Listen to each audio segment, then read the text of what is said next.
What's going on, family? Welcome back to the channel. So today we have a special treat. I'm with my buddy today, and he has a very, very special C5 that he is building, something that I would never do. So he's going to tell us all about the car in terms of what's going on, what he's done, and just show you guys what it looks like so far. So right now he's doing ball joints, right? Yep. So I'm into ball joints, tie rod ends, toe links in the back, just some general maintenance. I'm interrupting right now, but he has invited me out so many times and I just haven't came out, so that's cool. This thing is going to be a beast when it is done. I just need a ride. That's a special the head unit? Yeah. Yep, it's actually, so that is a full, it's 11, I think that's an 11.1 inch screen. It's a full Android Auto GPS, does the whole thing. It's actually on an Android operating system also. So I basically, when I get in the car and I turn it on, it automatically turns the hotspot on my phone with an app, and then it's all internet based, the whole 9 yards. Oh, that's cool. You can listen to whatever you want to do. You got, the internet's right at your fingertips. It all works out real good. Because you've got one of these also. The factory Bose stereo system. It's all right, but it's nothing to nothing to brag about. That's for sure. Yep. So you have to change the entire center console, right? No. To make that fit. That actually fits behind the factory. I want to call it a 1.5, but I'm not positive that's what it is. Okay. But it fits the screen, the portion that actually lights up and you use. It actually fits perfectly in that opening. Okay. So I found that on the Corvette forum, and I wound up buying one when I started doing my media update, and then it made it really easy to put the sub in the car, and I wanted something better than sound quality from 1999. Right. 20-year-old speakers have been abused. So tell us what you got here, man. Well, the car itself is a 99 FRC that I bought as a roller 2.5 years ago up in Chicago. I found it on the Corvette forum. Guy was like $3,000. I just want it gone.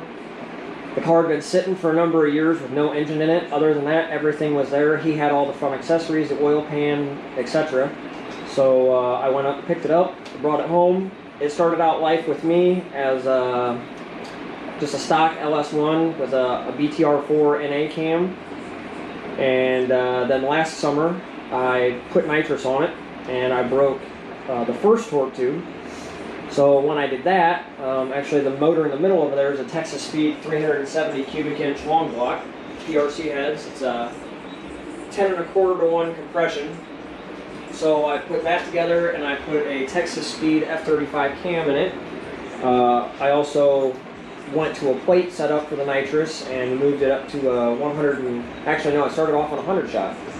Put a new 10mm torque tube in it, which is the base model torque tube. The Z06 has the 12 mil. And then at that point, I also put a Mickey Thompson ET Street SS tire on it. It was a 17-inch, a 275/40/17. Took the car down to LS Fest. I mean, it was we were in a scramble to get the car back together for LS Fest. Took it down there. The car did real good. Sprayed the nitrous on it for the first time. Everything worked correctly. Came back, and in October or November, we went and did the Victory Day event up at Cordova Raceway. And my first pass was a 12 something. My second pass off the trailer, without any sort of launch control, or no, I guess I did have the two-step on it, but that was it. The car went 1090 at 131 miles an hour on the second on a 100 shot. Yeah. So I went back to the pits. I threw a 150 in it, thinking I could, if I can do it again, I can probably get it down to like in the mid-10s. 10.5. Yep. The next pass that I went up, I didn't get out of the hole very good. I spun first. I spun second. The car still went like 11.3. Was spinning first and second. So it definitely, the 150 shot, the car definitely picked up a lot. But then after that, it was getting late in the day, and there was a huge line for the pits, and they kept shutting the track down for some guy doing licensing, so I didn't make another pass. But this thing was an absolute animal on the 150 shot. It It was very fun. But did you get it tuned for the 150, or did you just put it at 150? So the car had an NA tune-up on it for that motor and the cam, obviously, and then being that it's all forged internals, I wasn't pulling any timing, so I was just letting it eat with the 150. Okay. Again, that was still on stock computer and all that then. But at that event, shortly after that event, I noticed that I was having a clunking sound in my drivetrain. So I parked the car in November, didn't do much with it over the winter. I mean, I did the 15-inch conversion and I drove it, I just took it out and did some photos and whatnot and then brought the car back. Other than that, I drove the car late February, early March maybe to a wedding. And then after that, it's been here. I tore it completely apart. I mean, obviously I had to, I painted the frame rails, and I mean, I had the entire engine bay completely torn apart. It was nasty. It was 20 years old. It had never been cleaned. It had never been painted. Nothing. So the car came completely apart. Pulled the drivetrain back out of it. Had broken another torque tube at the Victory Day event. Launching the car on the nitrous is what did that. So actually, here, this is what it looks like when you break a torque tube. This is the input shaft on the front side of the torque tube. It comes, obviously your torque tube is just like a big extension of the input shaft on the transmission because they're mounted in the back. So. Okay, I see it. Yep. Jeez. So what had happened was the guibos, the rubber guibos, failed. And like the couplers. Yep, the couplers, and just the shock was that there was the rubber wasn't there to take up the shock, so it was just smacking the bolts. And, Jesus Christ. And that's what happens. So, yeah, that's my spare input shaft for my transmission in case I ever kill. Right here? Yeah, that's because I got a parts transmission sitting down here from my brother's old C5 under that bench there. So that brings us to where we're at now. Obviously, I had the Camaro that had the blower on it last year. Then I was moving over to the turbo stuff, and I started telling you this a little bit ago.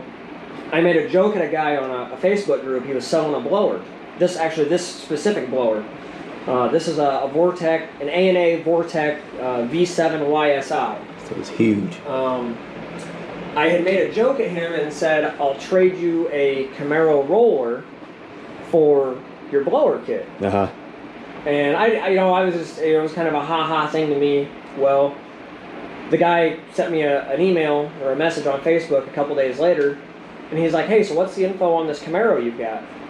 And then, we got talking back and forth, and we wound up coming to an agreement, and that's how I wound up with the blower. It all started out as a joke, and then here we are. So then that kind of snowballed into me building it's a Gen 3, Gen 4 hybrid 5.3. It's a truck engine. Okay. It's a Gen 3 block. It's got Gen 4 pistons and rods in it. It's got all new King's XP race bearings in it. I didn't touch cam bearings. They say not to touch them. No, the block was a super low mileage block, so the cam bearings still look brand new. I put new rings on the pistons and gapped those. They're set up at a 2830 ring gap, so it's set up for a decent amount of boost. And then it's got a Tick 2 V2 blower cam in it. The heads are PRC 2.5 243, so they're a factory GM casting that were sent out to them, and then they did all their work to them. It's got a trunnion upgrade in it, a set of either Texas Speed or BTR. I believe the push rods I put in this were BTRs. Obviously, it doesn't have knock sensors anymore. It's got ARP head bolts. It's just your basic build up on a stock 5.3 bottom end. That you set up for boost. And then it's got the Motion Raceworks valve covers, the Holley high ram. It's got a Chris 1313, which his name's Chris Johnson, but his name on the forum's Chris 1313. It's got it's got a billet dual sending unit in it. So this car has two 450s in it for now. I'll probably move to two 525 Hellcats. But for now, it's got dual 450s in it. It's a -8 feed, a -8 return. all the blower stuff aside from the head unit. The head unit's obviously an A&A Vortec, but everything else. If you notice, I just saw you looking at it. Don't mind my belts off a little bit. I messed up when I put the belt on. But if you notice, I've actually got 3 belts. So I've got the belt that runs my AC actually comes over here. This is called a flip drive. So my alternator and my power steering are driven by the AC belt now. Okay. So, and then that gives me a dedicated belt for the blower, which uses the water pump as basically like a solid idler. So that's how all of that works, which is really nice because then I don't have to worry about having one big long belt that runs the entire serpentine system and the blower. Right. Yeah. So especially if something happens to that belt. So most people on smaller blowers, they run like 4-inch, 3.5-inch pulleys, on a street setup, and that's on a smaller blower. Well, this is a rather large blower, and I'm only running a 3-inch pulley on it, and I've got a 10% overdrive balancer. So the balancer being big and the blower being small means it's going to spin the blower like crazy. If my math's right, which I followed their formula online at, I want to say 6,800 RPM, at 6,800 engine RPM, I'm spinning the blower at 64,500 RPM. Okay. Max on the blower is 65,000. If my math was correct there. This is I think they've only got one pulley size smaller that I can go to for that blower. So this thing should be, I would say, mid to high 20s on the boost. It's an E85 car. It's got Bosch 210s in it, so it won't ever be. I can't get 90. I can't put 93 in it. Right. I'm straight E85. Yep, straight E85. Okay. Yep. And then I'm waiting on. I just ordered it, but I'm waiting on the Holley Terminator X Max, and that'll run all my engine stuff. I've got it integrated. Actually, my harness hanging over there. I'm going to be integrating the stock PCM to handle like air conditioning, cruise control, my fans, my gauges, and then the Holley will control spark, air, fuel, all of that good stuff. Okay. So when you get in the car will still, everything will still work like factory, function like factory, but engine management side all be on the Holley. Okay. So, which I actually did not intend on putting a Holley on this car. Just some things happened, and the guy had one in stock, and we made it happen. So the Holley, because I know you mentioned that when we were texting. It's just an engine management system, pretty much. Right. Okay. Right. I got you. Yep. So it'll control spark, air, fuel. Obviously, the boost. It'll control the drive-by-wire. It'll control all of that stuff. And then, like I said, I'm integrating it, so I just got to do a little bit of ingenuity with the wiring to send the TPS signal to the stock PCM. And then I did the ABS delete, which I'm sure you've probably seen on your car. You've got that big block hanging out right here. For the you mean the two-step? No, your ABS, your anti-lock brake stuff. I got to look at it again. Yeah, you'll have like a huge aluminum block sitting right here with a bunch of lines going to it.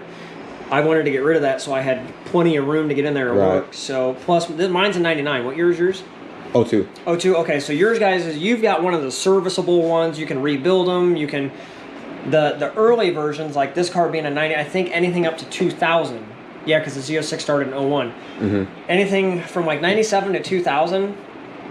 The ABS units that were in these cars, they weren't serviceable.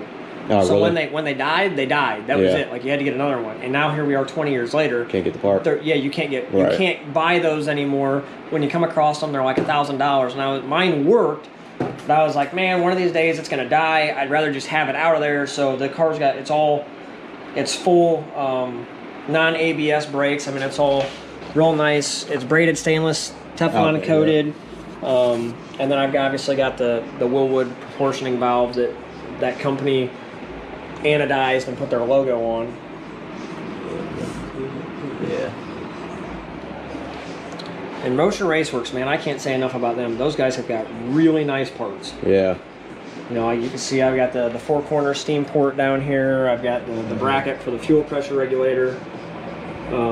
Their stuff's nice. the next thing I'll be buying from them is a parachute and a parachute mount. So what's your plans with it? I mean, just track car, daily? That's a street car, man. Street car? It's 100% street car. Air conditioning, cruise control, you know, decent little stereo in it. I don't go to the track enough. I'm a street guy. I think I'm done with the track, man. Yeah? After breaking my shit, man. Yeah. I've never spent this kind of money on repairing anything, you know what I'm saying? Yep, I know how it goes. I got a buddy wanting to sell a Repsol CBR 1000 RR right now. And it's the same cost as me getting my car fixed. And I'm like, I would definitely take the fucking bike. You know, I always said if I sold a car, I would never get it back. You know, I sold this once. I remember you said, yeah. Yep. So I sold this car 2 years ago. It was a trade deal. I took a Trans Am on trade for it. Had a Holly system and a Pro Charger and, you know, some other stuff. And I made it 3 months. And I called the guy up and I was like, dude, I gotta have my car back. Yeah, go ahead. I think this is the most money I have by a long shot that I've ever spent on a car. I know, man. Yeah. I mean, you got me beat by a shit ton. But you know, the crazy thing is, honestly, when I took this car apart, it was gonna be check on it because this has got a Monster LT1 SC twin disc in it. Okay. How do you like the twin disc? I love it. Do you? Yeah. Okay. It's a little heavy. It chatters a little bit, but as far as engagement goes, man, that clutches. Yeah.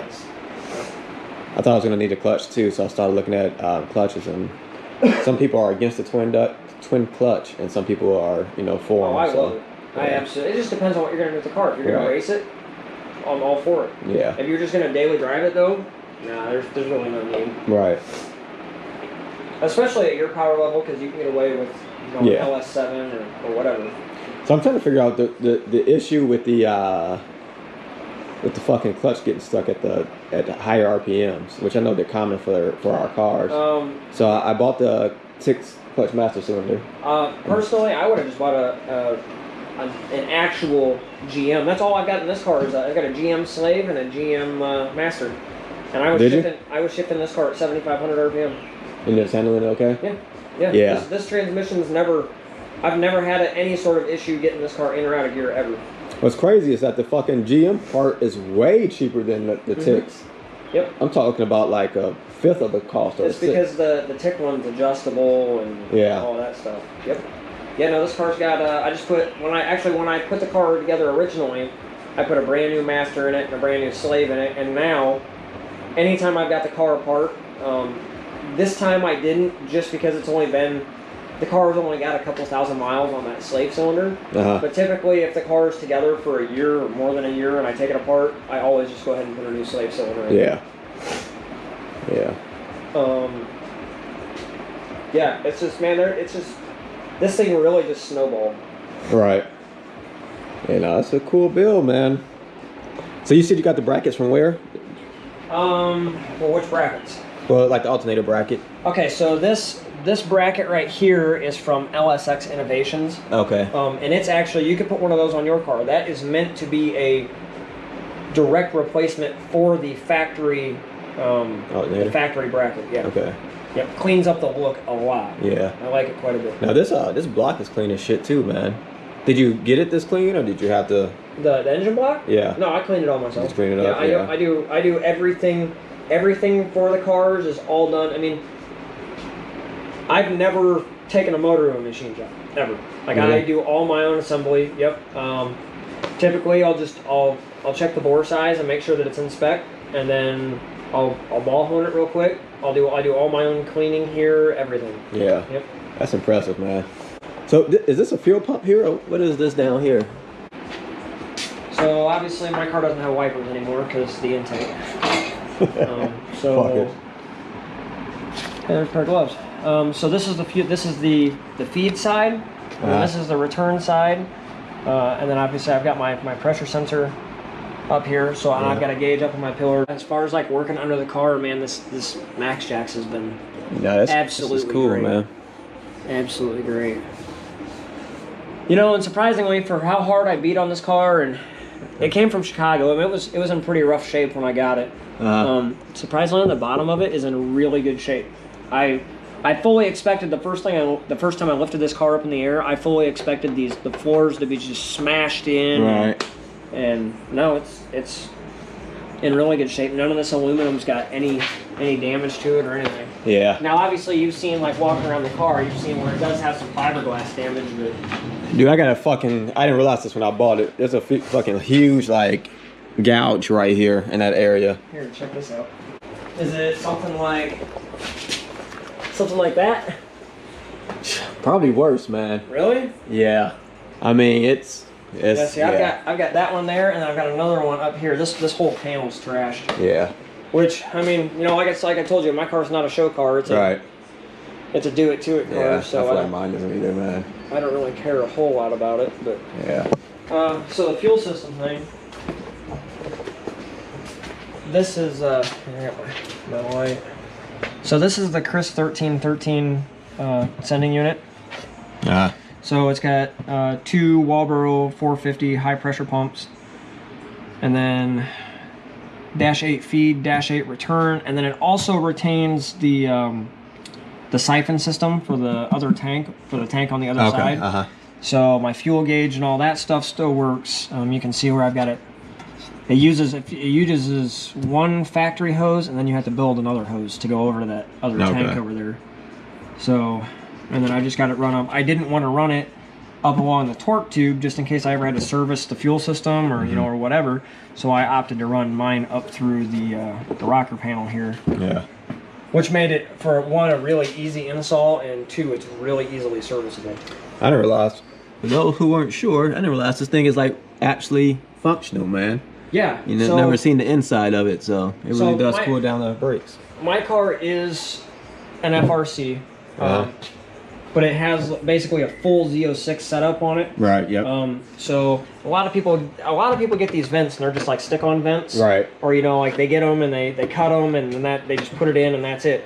I actually have all the ducting that goes to the factory rear brakes. I just can't use it because I've got the 15-inch conversion. So my wheel's way too wide. Right. To use the vents anymore. Yeah. So. Which I'm not road racing the car either, so it's not. You don't need it cooled down right, as much. Exactly. I won't have the front brake ducts anymore either. They're going bye-bye for airflow for cooling. Yeah. Yeah, man. That's a cool setup. So you have to replace the steering knuckle back here? Yeah. Yep. So the rear spindles, basically, this is the, if I remember right, this is the LG Motorsport setup. And what I'm not positive on how they've got 3 different knuckles or 2 different knuckles, something like that. They've got a drop spindle and they've got the 15-inch conversion spindle. And essentially how they do it is the factory spindle. This guy here. So the factory spindle, with where the wheel bearings mounted at, is too tall to fit inside of a 15-inch barrel. Oh, okay. So I got you. What they do, I can't really get it back there to show you. But I what they do, I believe, is they move the wheel bearing up so that they can shorten this a little bit, so that it just barely fits inside of the 15-inch barrel. Yeah, spider on there. I don't know if you care or not, but. Oh yeah, I'm not too worried about him. It'll be all right. I hate bugs, man. Yeah, that's part of living out here. But you're out here, yeah. So. Yeah, living out here, you just kind of get used to them. Yeah, no, this is impressive, man. So is this something you're going to keep forever, or are you going to build it and get rid of it? I think, you know, after selling it once and then driving 1,400 miles round trip in 48 hours to get the car back, it's not perfect. Where was it at? South Carolina. Damn. Yep. I left here at 5 p.m. on a Friday, and I got home at 5 p.m. on Sunday. I remember when you went to go get it. Yeah, and then that Monday morning, I went and traded my diesel in on my Denali. He didn't try to beat you up on the cost to get it back, did he? No, actually, the guy, to be completely honest, man, I'm really sorry if you're watching this video.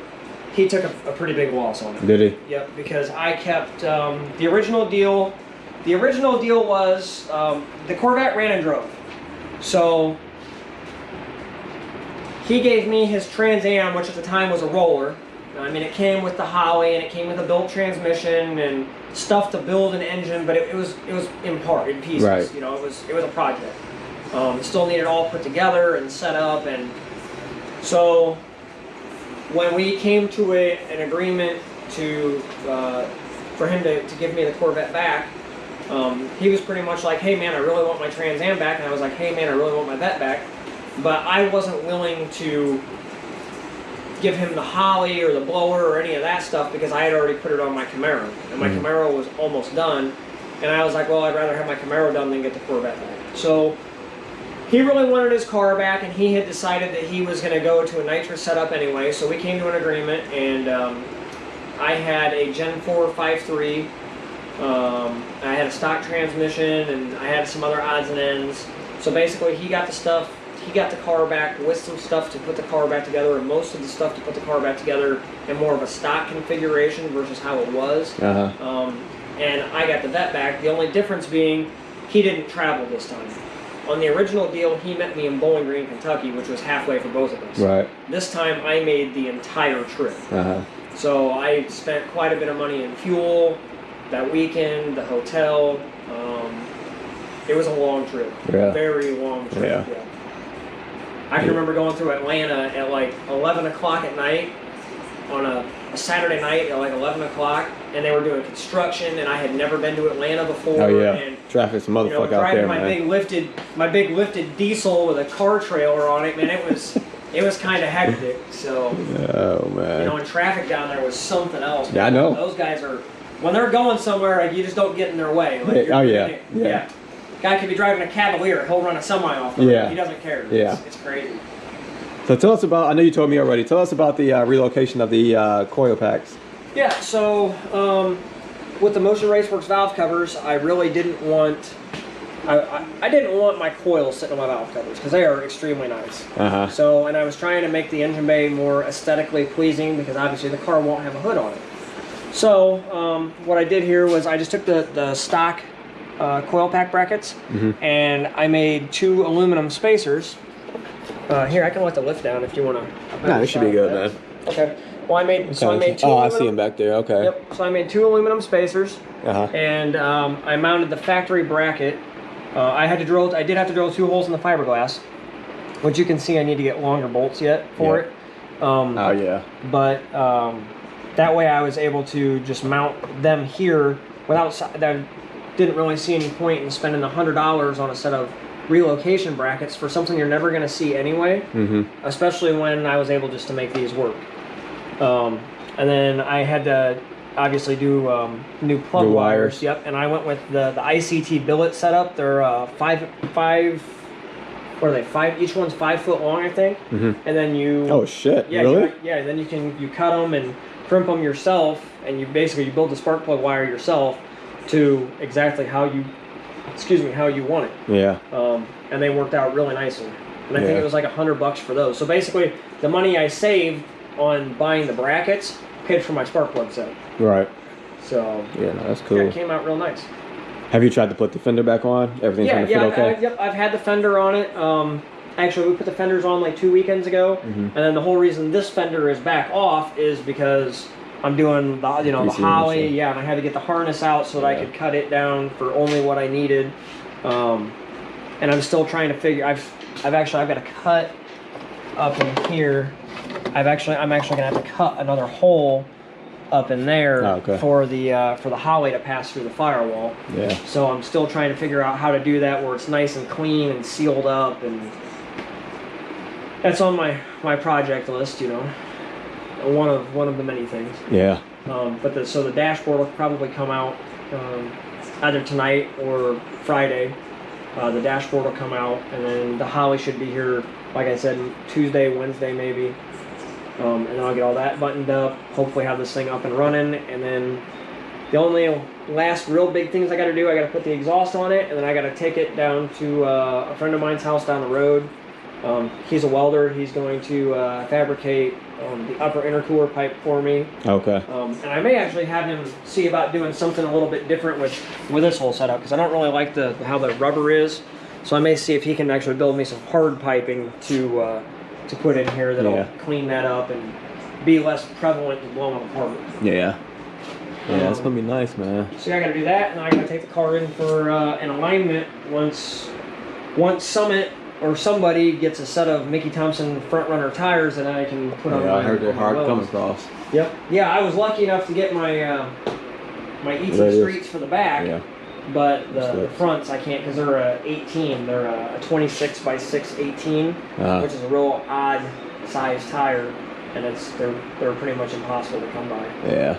And I specifically want Mickey Thompson's because the M&H's that are on them right now, I won't ever buy another set of M&H tires. Really? He's got Dakota's old Camaro. Yeah, that's one of his. That's the bottle that broke my torque tube. Oh, really? Yeah.